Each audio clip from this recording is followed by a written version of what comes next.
Halo semuanya, selamat datang kembali di video LMS IDN dengan tema video kali ini adalah Network Layer alias pembahasan di layer ketiga ya teman-teman.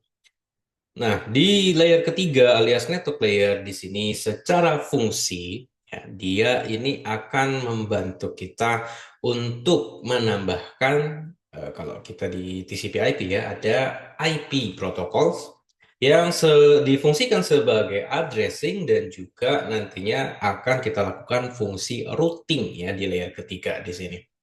Nah, nanti tentunya ketika kita melewati layer ketiga ada proses encapsulation ya.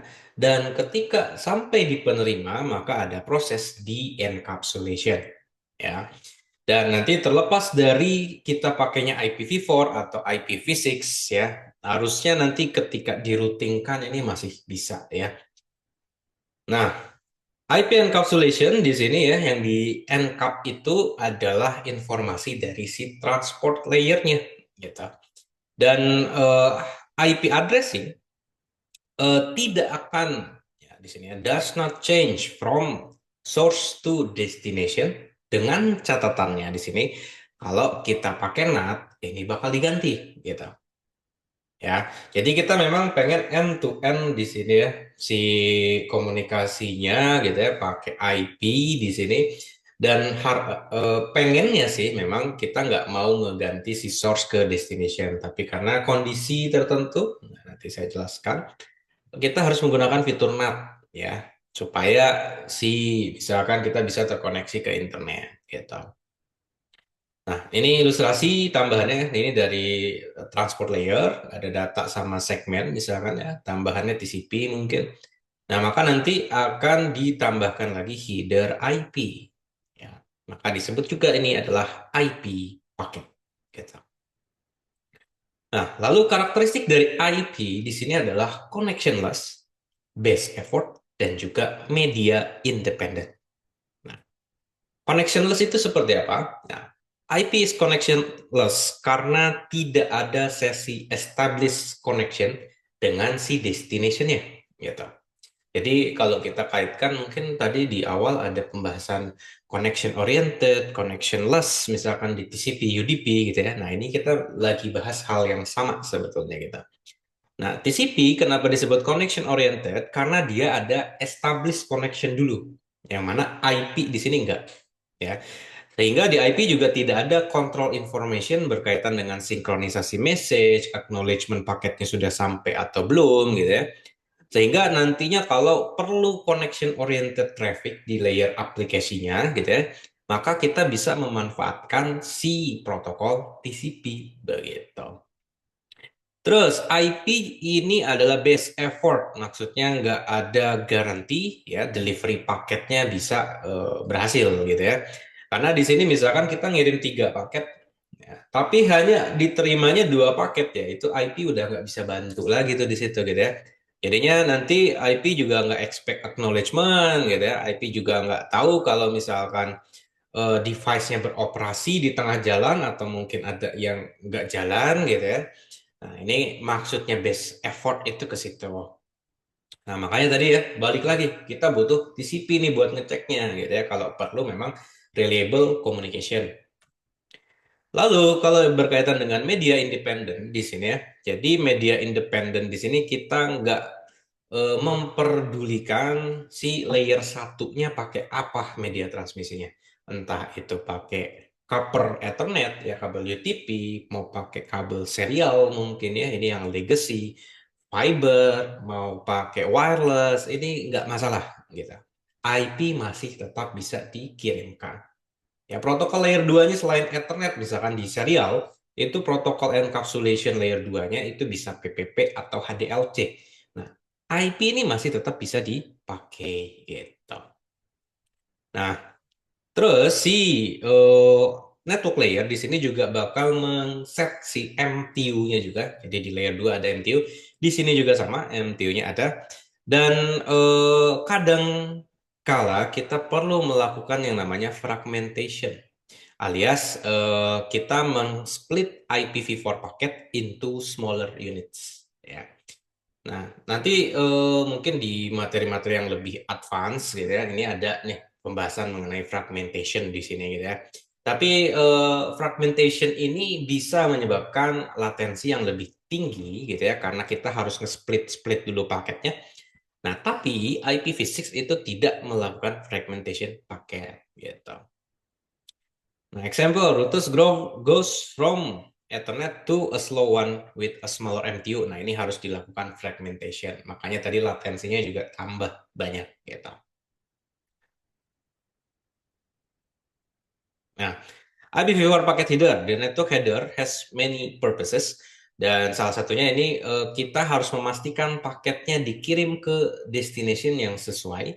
Dan kita harus menyediakan beberapa informasi di field-fieldnya si header IP address. Dan juga nanti bakal dipakai informasinya sama perangkat-perangkat yang memang capable melakukan routing ya. Jadi perangkat-perangkat layer 3 ya, biasanya di situ. Dan ini adalah si ilustrasi header IPv4 ya di sini ya. Dan IPv4 header karakteristik ini di biner sebetulnya di sini ya. Dan kita punya totalnya kalau IPv4 itu 32 bit gitu ya. Dan di sini ada banyak fieldnya ya. Dan di bawah di sini ini maksudnya si datanya nih. Ya source, destinasi IP. Dan ini yang pentingnya buat kita. Time to live ini nanti ada protokol, identification, dan lain-lain. Nah, ini penjelasannya di sini. Version, nah ini pasti nantinya V4 gitu ya, karena kita pakai IPv4. Terus differentiated service, ini buat QoS, jadi buat kita tandain paket mana yang memang kita ingin dahulukan. Gitu. Header checksum buat ngedetek korupsi di pengiriman IPv4 headernya. Time to live ini buat ngasih tahu sudah berapa router yang dilewati ya ketika kita mengirimkan si paketnya. Ya, dan TTL ini akan membantu kita untuk mencegah looping sebetulnya kita. Ya. Nah, karena ketika si TTL-nya ini nol gitu ya. Nah, when it becomes zero, the router will discard di paket. Jadinya nanti misalkan MTU TTL-nya misalkan 255, dia sudah melewati 256 router ya udah paketnya nggak akan di forward lagi gitu. Terus protokol ini buat upper layer protokolnya atau protokol yang lagi di apa mengenerate message-nya apa, misalkan ICMP, TCP, UDP dan lain-lain. Ada juga yang penting tadi ya source dan destinasi IP versi 4-nya di situ. Nah, terus di sini ada kelemahannya dari IPv4 ya. Jadi IPv4 itu sebetulnya ya kita udah nggak cukup pakai IPv4 dan kita nggak lagi punya end-to-end connectivity. Kenapa? Gitu ya. Karena kita tadi berkaitan dengan fitur atau teknologi NAT ya. Di mana kita itu awalnya mendesain ya, kalau misalkan kita mau komunikasi di internet itu harus pakai IP public semua. Sementara kalau kita di local area network ya, realitanya sekarang kan pakainya IP private. Nah, maka ketika kita mengakses ke internet, sebetulnya ada proses translasi dari IP private ke IP public. Nah, makanya di sini ada informasi lack of end-to-end connectivity gitu. Jadinya tadi ada nambah latensi juga gitu ya. Kita juga bakal lebih susah buat ngetrace komunikasinya gitu. Nah, ini jadi ada informasi increase network complexity ya. Nah, NAT ini sebetulnya dipakainya buat temporary solution, tapi ya karena udah nyaman mungkin ya dipakai, jadinya sampai sekarang ya masih ada ya kita pakai nih si NAT ini. Nah, sebetulnya IPv6 ini udah ready nih gitu ya, dan dia udah dikembangkan ya, udah ada 20 tahunan mungkin di sini ya. Dan yang sulitnya itu migrasinya mungkin atau kita ganti dari IPv4 ke IPv6-nya karena infrastruktur kita sekarang banyaknya pakai IPv4 gitu ya. Nah, apa yang diimprove di IPv4? IPv6 ya. Improve-nya salah satunya adalah increase address space. Di IPv4 kita hanya punya total IP-nya 2 pangkat 32 alias 4,2 miliar. Ya, sekitar segitulah.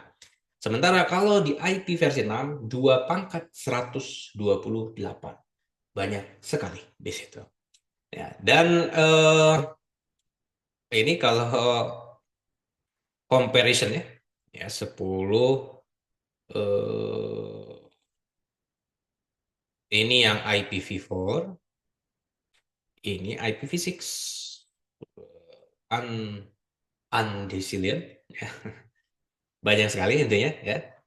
Dan selain si jumlah IP-nya, kita juga mempersimpel si headernya di sini. Jadi headernya disimplified, tapi bukan berarti lebih kecil ukurannya headernya tersebut ya. Headernya nanti akan difixkan di 40 bytes ya.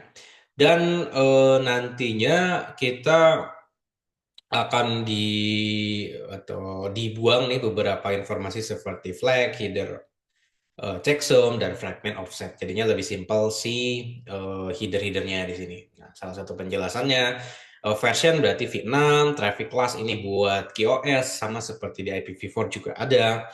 Flow label ini buat komunikasi khusus yang perlu labelnya. Nah, ya. Terus payload ini buat ngasih tahu informasi paketnya berapa bit. Terus si next header ini next level protocol atau upper layer protocol sebutannya. Ada hop limit juga, ini sama seperti TTL, dan ada juga source dan juga destination-nya. Nah, ini ada typo, harusnya source IPv6 ya, bukan IPv4. Nah, terus IPv6 juga bisa aja kita tambahkan extension header, dan ini berkaitan nantinya dengan teknologi-teknologi network yang baru atau mungkin sedang dikembangkan sekarang gitu ya. Dan extension header ini opsional ya. Dan nanti ditempatkan antara IPv6 header dan juga si payloadnya. Dan nanti bisa buat fragmentation, security, mobility support, dan lain-lainnya. Dan itu mungkin introduction buat si network playernya. Semoga teman-teman dapat gambaran dulu. Nah, ini sengaja nggak saya jelaskan langsung semua gitu ya. Karena nanti ada pembahasannya terpisah IPv4 dan juga IPv6. Oke, semoga teman-teman enjoy di video kali ini. Saya cukupkan. Sampai ketemu di video berikutnya. Bye-bye.